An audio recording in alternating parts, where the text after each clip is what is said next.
एक श्रवण कुमार थे जिनके माता पिता अंधे थे। वे पालकी में बैठा करके अपने माता पिता को तीर्थ यात्रा कराते थे। तीर्थ यात्रा कराते हुए अयोध्या के किनारे आए, सरयू जी में स्नान किया और घड़ा में जल भर रहे घड़े में जल भर रहे थे। उसी समय मैं शब्द वेदी बाण चलाना मुझे आता था।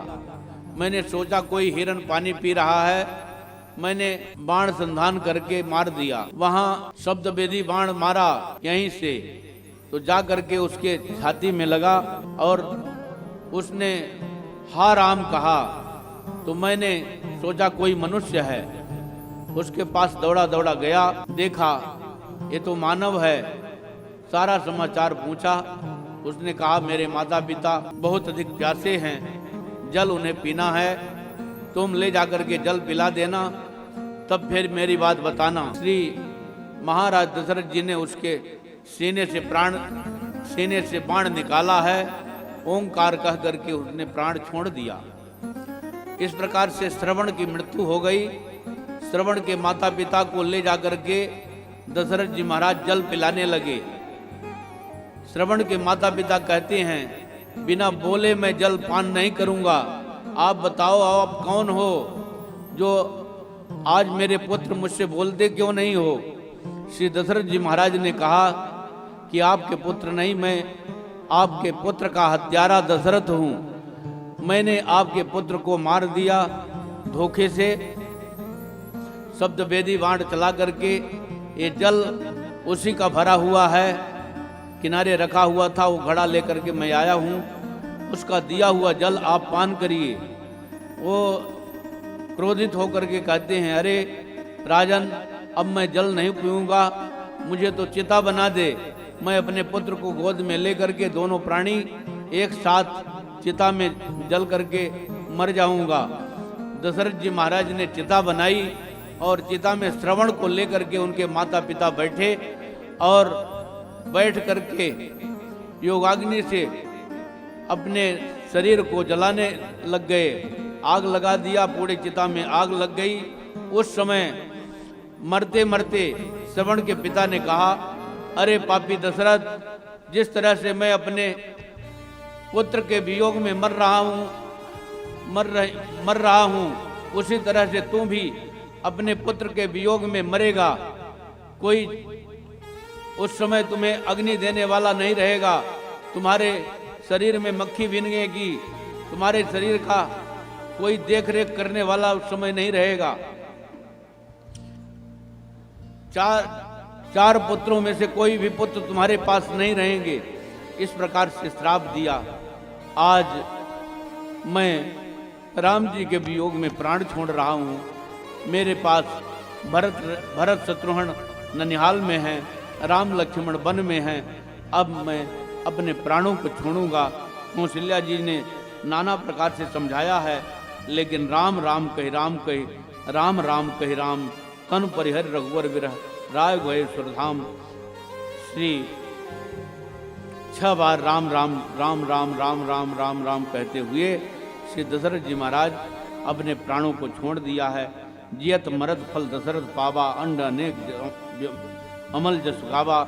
जीते जीने का और मरने का फल दोनों ही दशरथ जी महाराज ने प्राप्त किया। राम राम कह करके शरीर छोड़ा और भगवान के धाम को गए। इस प्रकार से वशिष्ठ जी महाराज ने आदेश दिया है, राजा के देह का संस्कार कोई भी नहीं कर सकता है। उनके 4 पुत्र हैं, पुत्रों के आने पर ही संस्कार होगा। तेल के नाव में श्री महाराज दशरथ जी के शरीर को रखा गया है और भरत शत्रुघ्न के लिए दूतों को बुला करके श्री वशिष्ठ जी महाराज ने भेजा है, तुम जाकर के शीघ्रता पूर्वक भरत शत्रुघ्न को बुला लाओ। इतने ही कहूँ भरत संजाई, गुरु बुलाए पठेव दो भाई। इतना ही भरत शत्रुघ्न से जाकर के कहना कि गुरुदेव तुम्हें बुलाए हैं। श्री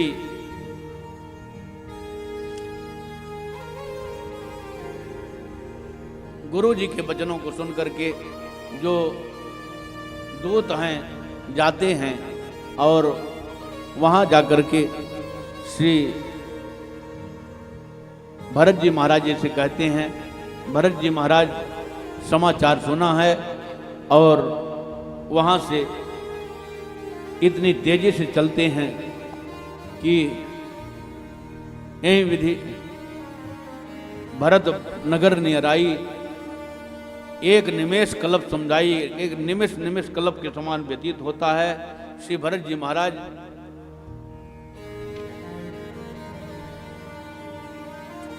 नगर में पहुंच जाते हैं।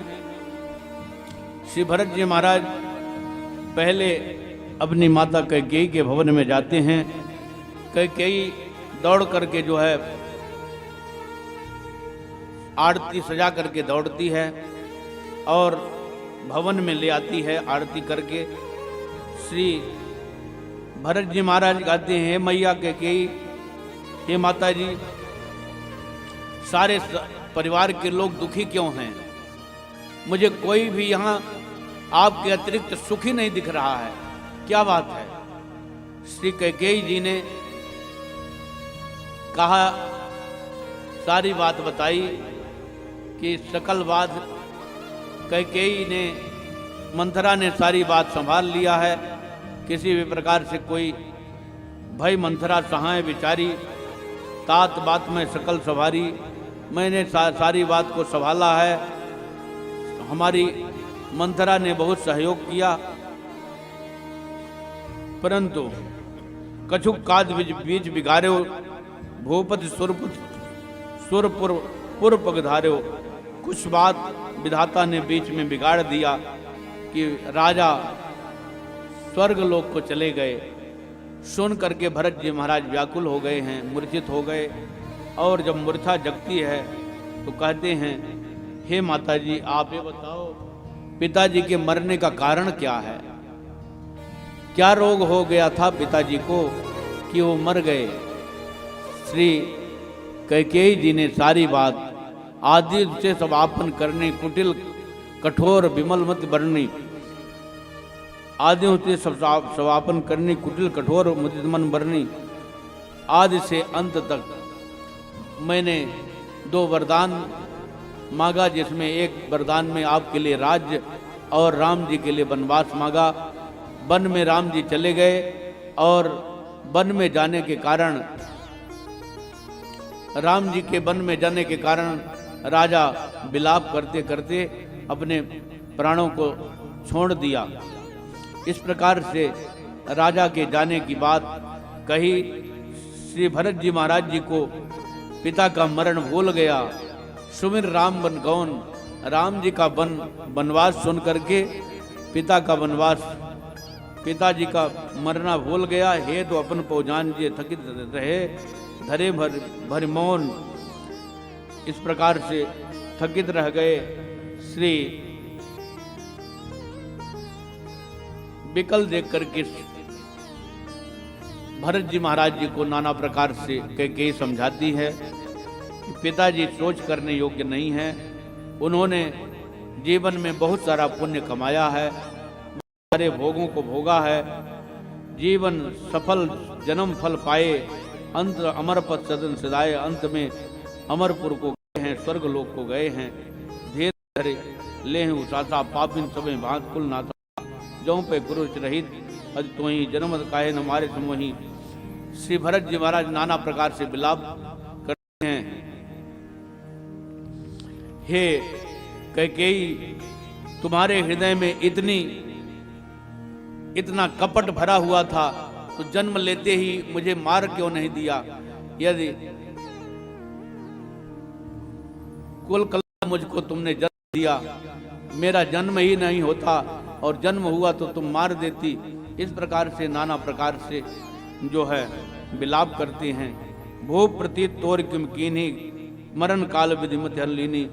राजा ने तुम्हारे ऊपर विश्वास कैसे कर लिया? मरते समय विधाता ने बुद्धि हर लिया उनकी। इस प्रकार से जी महाराज नाना प्रकार से विलाप करते हैं और कहते हैं, हे कैकेयी, यदि राम जी तुम्हें माँ न कहते होते, माता न कहते होते तो तुम्हें अभी मैं मार देता, लेकिन राम जी महाराज सुनेंगे तो बहुत दुखी होंगे, इसलिए मैं तुम्हें छोड़ता हूँ। अब तुमसे बात करने से कोई मतलब नहीं है। मैं अपनी माता कौशल्या जी के पास जाता हूँ इस प्रकार से श्री भरत जी महाराज कौशल्या जी के भवन की तरफ जाने लगे। उसी समय मंथरा आती है और नाना प्रकार से नाचती कूदती खुशी मनाती हुई आती है। श्री लखनलाल जी के छोटे भाई शत्रुघ्न लाल जी ने एक लात मारा है, वह मुंह के बल गिरी, उसका मुंह फूट गया, कुंवर फूट गया और दलित दसन मुख रुधिर प्रचारु मुख से खून बहने लगा। आह दई में काव नसावा करत नेक फल अब अनैस पावा, मैं अच्छा करते हुए ऐसा फल प्राप्त किया। इस प्रकार से श्री भरत दया ने दीन छुड़ाई, कौशल्या पहंगे दो भाई। भरत जी महाराज ने छुड़ा दिया है और कहा कि इसको मारने से क्या पाप है। इसने तो सलाह दिया, जिसने वरदान मांगा उसके लिए क्या करोगे, उसको पहले मारना चाहिए तुम्हें। श्री शत्रुघ्न लाल जी मौन हो गए कि बात तो सही है, यदि माता जी वरदान नहीं मांगती तो ये क्या करती। दोस्त तो सब कैकेयी जी का है, लेकिन कैकेयी जी के लिए कुछ बोल नहीं सकते शत्रुघ्न लाल जी, इसलिए मौन हो गए।